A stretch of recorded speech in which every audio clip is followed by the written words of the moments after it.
तो आइए अब हम अपनी क्लास शुरू कर रहे हैं। तो सबसे पहले हम देखेंगे, ये पंचम पाठ का नाम है जननी तुल्य वत्सला। अब इसके बारे में हम पढ़ेंगे। तो सबसे पहले हम पढ़ना शुरू करते हैं। सबसे पहले देखो, प्रस्तुतो अयम पाठः महर्षि वेद व्यास विरचितस्य ऐतिहासिक ग्रंथस्य महाभारत ग्रंथस्य वान पर्वः इत्यस्य गृहत्। अर्थात प्रस्तुतो पाठ, यह जो दिया गया प्रस्तुत पाठ है वो महर्षि वेद व्यास के द्वारा रचित एक ऐतिहासिक ग्रंथ जिसका नाम क्या है, महाभारत, उसके अंतर्गत आने वाले वन पर्व से लिया गया है। आप सभी जानते होंगे कि जो महाभारत, जो महर्षि वेद व्यास जी की रचना है, वो एक ऐतिहासिक ग्रंथ है और महाभारत को पर्वों में बांटा गया है। जैसे रामायण को कांड में बांटा गया है, अयोध्या कांड, सुंदर कांड, लंका कांड, ठीक इसी प्रकार जो महाभारत है उसको पर्व में बांटा गया है। ठीक है, भीष्म पर्व, वन पर्व इत्यादि। इयं कथा सर्वेषु प्राणेषु समदृष्टि भावना प्रबोध्यति। इस कथा में सभी प्राणियों की समदृष्टि भाव को प्रबोध किया गया है, अर्थात सभी जीव जंतुओं के प्रति समान दृष्टि पर बल दिया गया है कि अर्थात जितने भी पृथ्वी पर पाए जाने वाले प्राणी हैं, चाहे वो पशु हो, पक्षी हो या मनुष्य हो, सबके प्रति हमें क्या रखनी चाहिए, समान दृष्टि रखनी चाहिए। कहते हैं अस्या अभिस्तः अर्थो अस्ति यद समाज विद्यमानान दुर्बलान प्राणिना प्रत्यापि मातु वत्सल्यम प्रकारश नैव भवति। अर्थात समाज में अगर दुर्बल लोग अथवा जीवों के प्रति भी माँ की ममता कैसी होती है, प्रगाढ़ होती है। जो माँ का जो प्रेम है, जो माँ का वात्सल्य प्रेम है, वो कैसी होती है, प्रगाढ़ होती है। प्रगाढ़ मतलब सुदृढ़ होती है। अगर एक माता के 4 पुत्र हैं तो वो चारों के प्रति क्या करेगी, समान प्रेम भाव रखेगी। बात आ रही है समझ में। कहते कश्चित, अब कथा शुरू होती है। अभी यहाँ तक तो सिर्फ चैप्टर का इंट्रो था, अब यहाँ से क्या होती है, कथा स्टार्ट होती है। तो कथा है, कश्चित कृषिको बलिवर्धभ्याम क्षेत्र कर्षणम कुर्वन् आसीत्। अर्थात कोई किसान था जो कि बलिवर्धयो मतलब 2 बैलों के साथ क्षेत्र कर्षणम खेत जोतने का कार्य कर रहा था।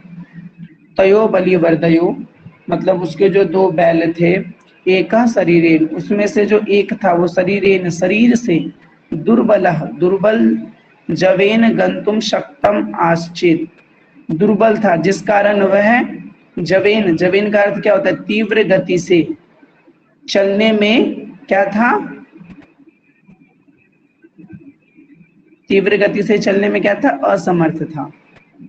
अतः कृषकः तम दुर्बलम वृषभ तदेन नद्युमान अवर्तत। अतः जो कृषक था वह उस दुर्लभ वृषभ को मतलब उस दुर्लभ बैल को, वृषभ का अर्थ क्या होता है, बैल, कमजोर बैल को, तदेन अनुद्यमान अवर्तते, तदेन का अर्थ होता है कष्ट प्रदान करके उसको क्या कर रहा था, जुताई के कार्य में लगा रखा था। मतलब वह जो किसान था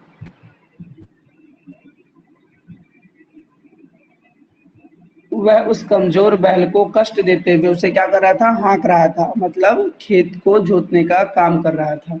स वृषभ हल मूढ़वा गंतुम शक्ता क्षेत्र अपात।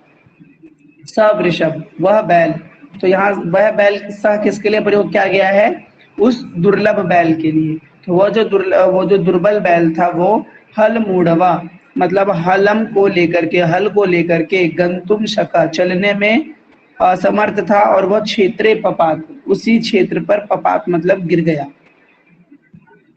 जो बैल था वो अपना हल को लेकर के उसी खेत में, क्षेत्र मतलब उसी खेत में क्या हो गया, गिर गया। क्रुद्ध कृषि वाला, क्रुद्ध मतलब गुस्से में भरा हुआ, कृषि वाला वह जो किसान था वो तम उत्थाय अप्युतम उसको उठाने के लिए बहु बारम बहुत बार, प्रयत्नम करोति बहुत बार उसने प्रयत्न किया, तथापि तब भी वृष न उत्तथि तब भी वह बैल नहीं उठा। भूमो पतिते भूमि पर गिरा हुआ, स्वपुत्रम दृष्टवा अपने पुत्र को देख करके, सर्वधेनु नाम सभी गायों की मातु जो माता है कौन, सुरभे, सुरभि। सभी गायों की माता कौन है, सुरभि। नेत्राभ्याम अश्रुणि अवारिशान, उनके नेत्रों से अश्रुणि मतलब अश्रु की धारा बहने लगी। सूरभेर, सुरभि की अवस्थायाम ऐसी अवस्था को दृष्टवा देख करके, सुराधि अपि मतलब सुराधि अपि किसके लिए प्रयोग होता है, राजा इंद्र के लिए, जो देवताओं के राजा इंद्र थे, उन्होंने तम अपृक्षत उससे पूछा, अय सुभे, ए सुभे, किम एव रोदसी, क्यों रो रही हो, उच्यताम इति, कहो। साथ ही के एक बहुत अच्छा श्लोक है कि विनीपातो नाभः कश्चित् दृश्यते त्रिधास्यदपि अहम तु पुत्रम सोचामि तेन रोदामि कौशिकः। अर्थात देखेंगे लिखा है वनीपातो नावा कश्चित् दृश्यते त्रिधास्यदपि, त्रिधास्यपि किसके लिए प्रयोग किया गया है, तो त्रिधास्यपि प्रयोग किया गया है देवराज इंद्र के लिए। अहम तो पुत्रम सोचामी, मैं अपने पुत्र के बारे में सोच करके, तैन रोदामी कौशिके, रो रही हूँ।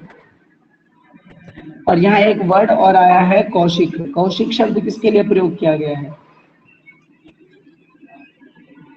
जो कौशिक शब्द है वो किसके लिए प्रयोग किया गया है,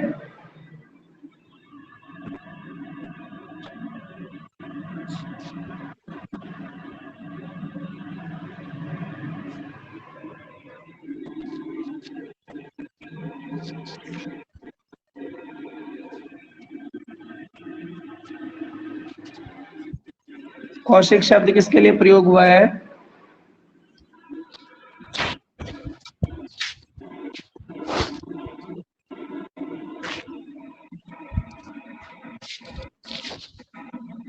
जवाब दें, कौशिक शब्द किसके लिए प्रयोग किया गया है,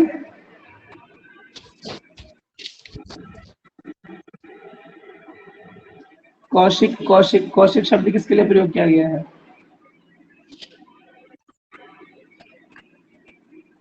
हाँ बिल्कुल, कौशिक शब्द जो है वो भी देवराज इंद्र के लिए ही प्रयोग किया गया है।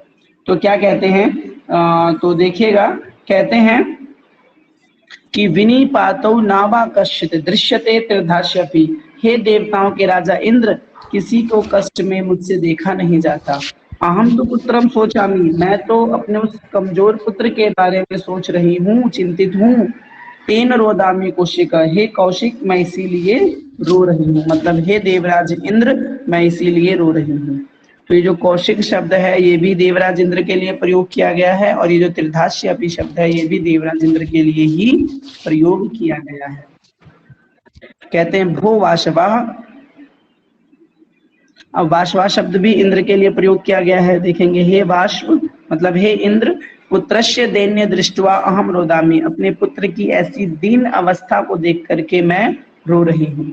सह दिने इति जननापि जनन अपि कृषकः त्वं बहुधा पीड़यति, सह दिन उस दुर्बल को, जनन अपि जानान अपि जान करके भी, कृषक जो किसान है वो उसे बहुधा पीड़यति बहुत पीट रहा है। सह कृच्छेन भारम उद्यति, यहाँ एक शब्द आया है कृच्छेन, कृच्छेन मतलब क्या होता है,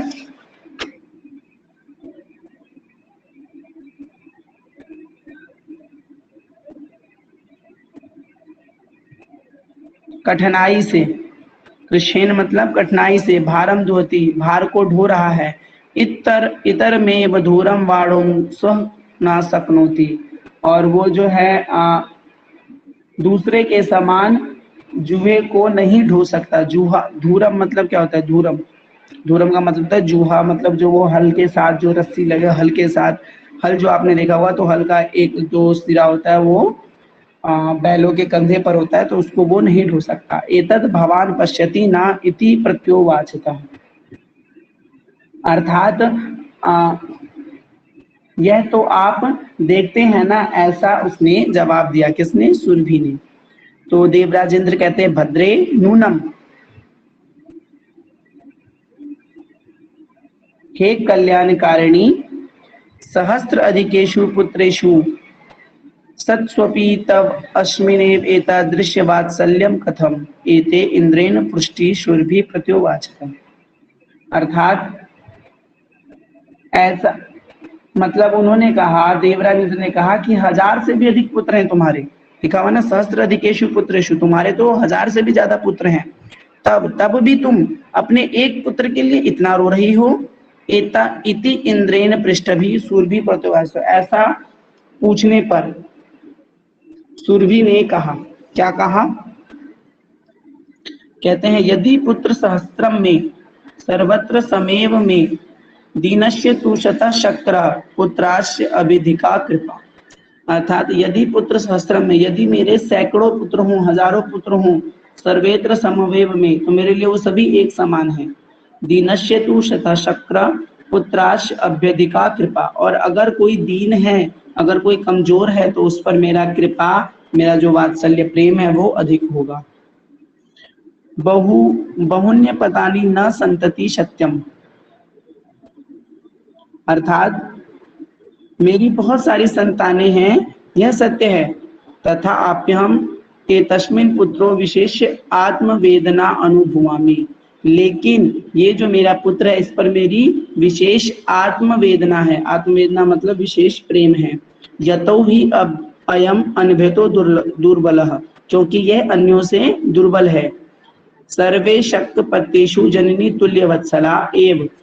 अपनी जननी के लिए सभी पुत्र एक समान होते हैं। तथापि दुर्लभे सेतु माता अधिक अविद्य का कृपा सहजेव। परंतु जो दुर्बल होते हैं उस पर अपनी माता की अधिक कृपा होती है। सुरभि वचनम श्रुत्वा, सुरभि के वचनों को सुनके भृशम विस्मते खंडश खंडलश्यापि हृदय अद्रवत।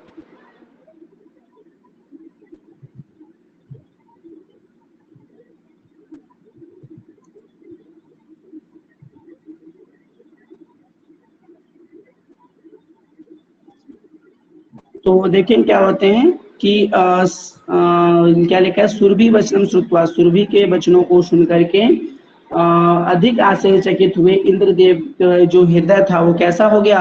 द्रवित हो गया। द्रवित मतलब रोने जैसा हो गया। आचरी देव चन्वातेन मेघर वेश्य प्रवशः, सॉरी यहाँ से छूट गया था। स च तमें तमे तमे वाम सांत्वत, अर्थात उनको सांत्वना देते हुए कहा, गच्छे वत्स, वत्स तुम जाओ, सर्वे भद्र जयते, सबका भला होगा, मतलब सबका कल्याण होगा। आचरी अचिरादेव चंडवातेन मेघर वेशिष्य च प्रवशः समझायात। तब शीघ्र ही प्रचंड वेद मतलब बादलों से गर्जना के साथ वर्षा शुरू हो गई। लोकानां पश्यतामेव सर्वत्र जलोप्लावः संजायते। लोगों को देखते ही देखते चारों तरफ पानी भर गया। कृषक हर्षित कारेन, जो कृषक था, जो किसान था, वो खुश हुआ और कृष्ण विमुख और काम करना छोड़ करके सन वृषभ नित्वा गृहम् आगत, अपने बैलों को लेकर के घर आ गया। अपत्येषु च सर्वेषु जननी तुल्य वत्सला पुत्र दीनो तूषा माता कृपा हृदय भवेत्।